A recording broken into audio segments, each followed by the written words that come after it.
going on, guys? Vladimir Cards in the house, and today I'm going to be coming to you with my Unchained deck profile. So, before we get started, if you like what you see, don't hesitate to like, comment, and subscribe. And without further ado, let's get started, guys. So, first of all, I like to play 3 copies of Unchained Twins Aruha. Now, the Unchained Twin cards in general, just the twins specifically, are probably ones you're going to play 3 of. So this card is, its effect is you can target 1 card you control. You cannot special summon monsters for the rest of the turn except Fiend monsters. So that's something you got to kind of consider, because some of these cards will lock you into Fiends. Also, destroy the targeted card, and if you do, special summon this card from your hand. And if this card on the field is destroyed by card effect except Unchained Twins Aruha or by battle, you can special summon 1 Unchained monster from your hand or deck except Unchained Twins Aruha. You can only use each effect once per turn. Now, as you'll see, destroying your monsters and destroying your opponent's monsters are insane. That's what this deck is about. So this card for sure is a 3 of in this deck. Moving forward, 3 copies of Unchained Twins Rekia. And Rekia is another one of those cards that for sure I would say 3 of is probably the best way to go. So this is a quick effect, which is awesome. Quick effect, you can target 1 card you control, destroy it. Also, you cannot special summon monsters for the rest of this turn except Fiend monsters. If this card on the field is destroyed by card effect except Unchained Twins Rekia or by battle, you can special summon 1 Unchained monster from your hand or deck except Unchained Twins Rekia. You can only use each effect of Unchained Twins Rekia once per turn. So, another one of the cards that for sure facilitates a lot of the combos and whatnot for this deck. So, next, I like to play a playset of Unchained Twins Sarama, hopefully I'm pronouncing that correctly.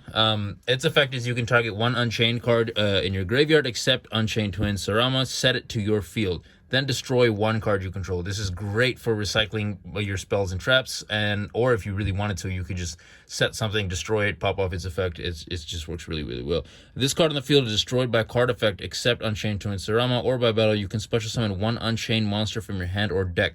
So, again, it's just another searcher. It works really, really well just to bring back cards from the grave and then, destroy certain cards. Moving forward, I like to play 2 copies of Abominable Unchained Soul. Now, this card is super good for this archetype, but I think it works best at 2. So, you can only special summon Abominable Unchained Souls once per turn. If a card or cards you control is destroyed by battle or card effect, you can special summon this card from your hand. If this card is special summoned, you can discard 1 card, destroy 1 card in the field. Once per turn during the end phase, if this card is in the graveyard because it was destroyed on the field and sent to this turn, you can special summon this card. Place it on the bottom of the deck. So the reason I play it as 2 is because of that first effect is you can only special summon 1 a turn. So if you end up with 2 in your hand or whatever, it's kind of annoying, right? So that's why I like to run 2 of that.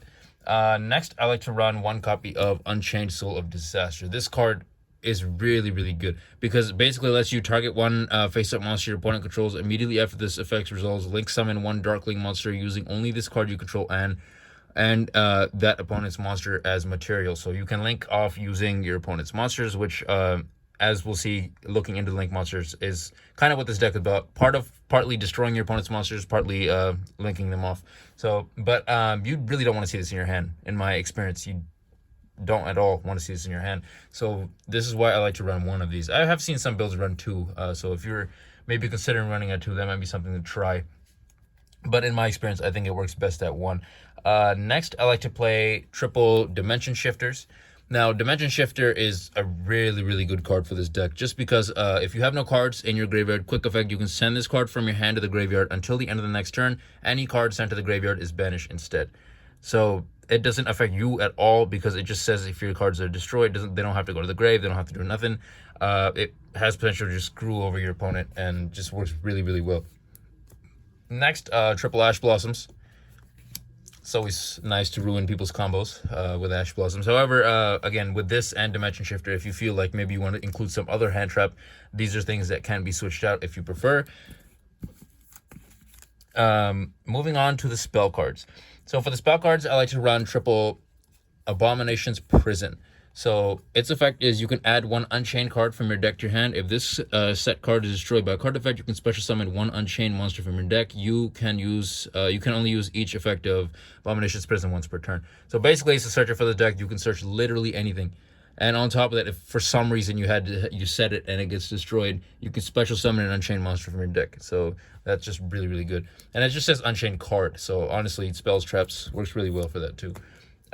Next, I like to play the field spell École des Zones. Now, hopefully I'm pronouncing that correctly because I suck with card pronunciations.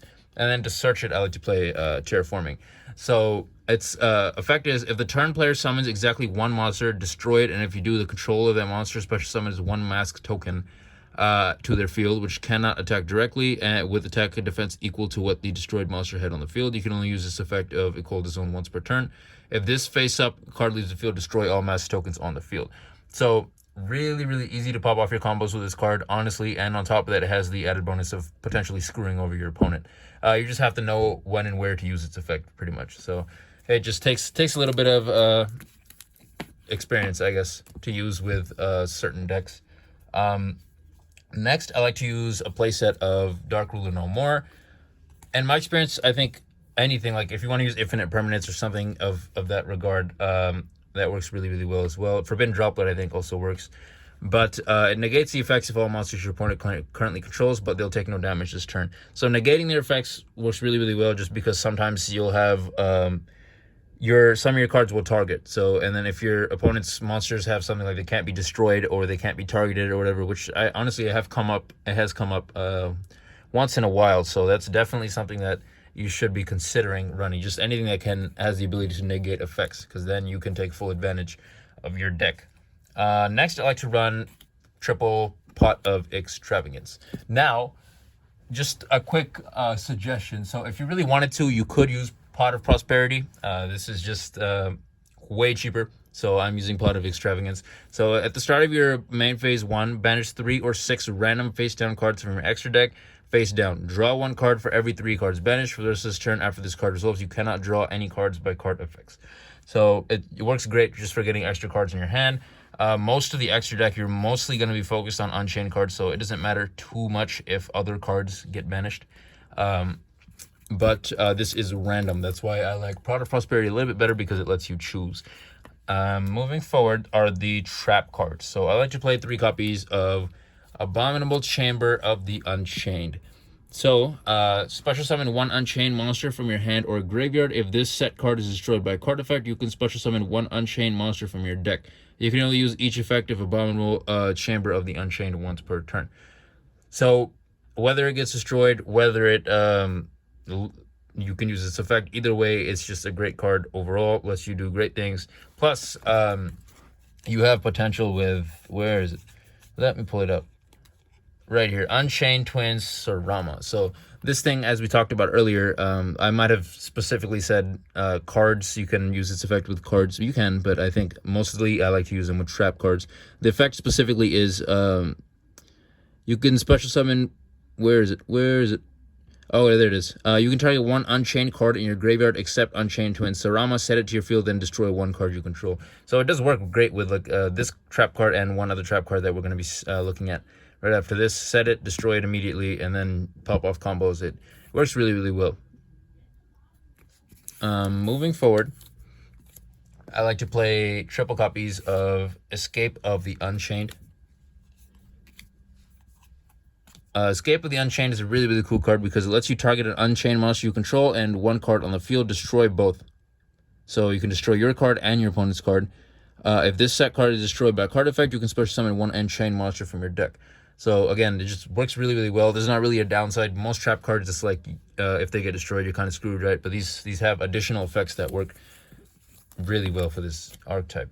And then lastly, for the trap cards, I like to play 3 copies of Toriental Tribute. I think it's Toriental Tribute. When a monster is summoned, destroy all monsters on the field. So when your opponent is starting to pop off combos, you think you can't handle it, Toriental Tribute works great because it will pop off when your cards get destroyed, all of their effects will pop off, leaving you better for it, and then your opponent will kind of be screwed. So it's definitely a good card, something to consider. And for the extra deck, moving forward now, I like to play 2 copies of Unchained Soul of Rage. Now, this would be 3 if I had a third one. So for sure, make sure, if you're running this, I would recommend 3. So 3 is probably the best way to go there. Next, I like to play 3 copies of Unchained Soul of Anguish. So it's a dope combo with Unchained Soul of Rage. So this takes two monsters, including an Unchained Soul monster. During your opponent's main phase, quick effect, you can target one face-up special summon monster your opponent controls. Immediately after this effect resolves, link summon one Dark Link monster except Unchained Soul of Rage, using only that opponent's monster, and this card you control is material, which is kind of crazy because you can summon this and then immediately go into it, or if you want to wait, because this is a quick effect, so if you want to wait for your opponent to pop off combos, if you're going first or whatever, you can then immediately go into this thing. And unfortunately, this thing's effect isn't a quick effect, but if you're going on your turn, you can probably do a lot with it. So its effect is you can target one face-up monster your opponent controls. Immediately after this effect's resolve, link summon one Dark Link monster except Unchained Soul of Anguish, using only that opponent's monster, and this card you control is material. So it's not a quick effect like the other one. However, it does have potential for some crazy combos.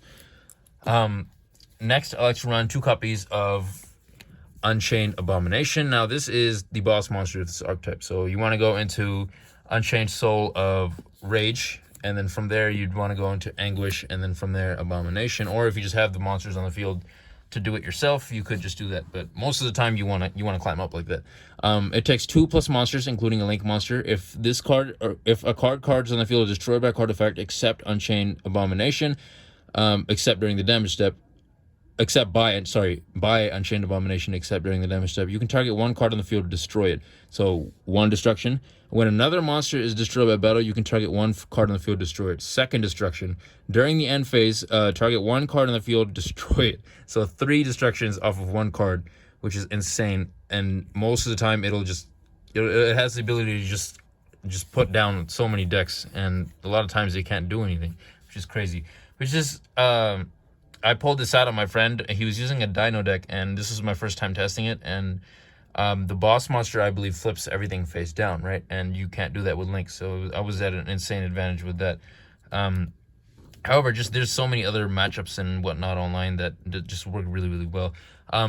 That was pretty much my extra. I do have some other things, but that's your main core for the extra deck for this archetype. Moving on, for some cards that support this archetype, some things that you can consider using.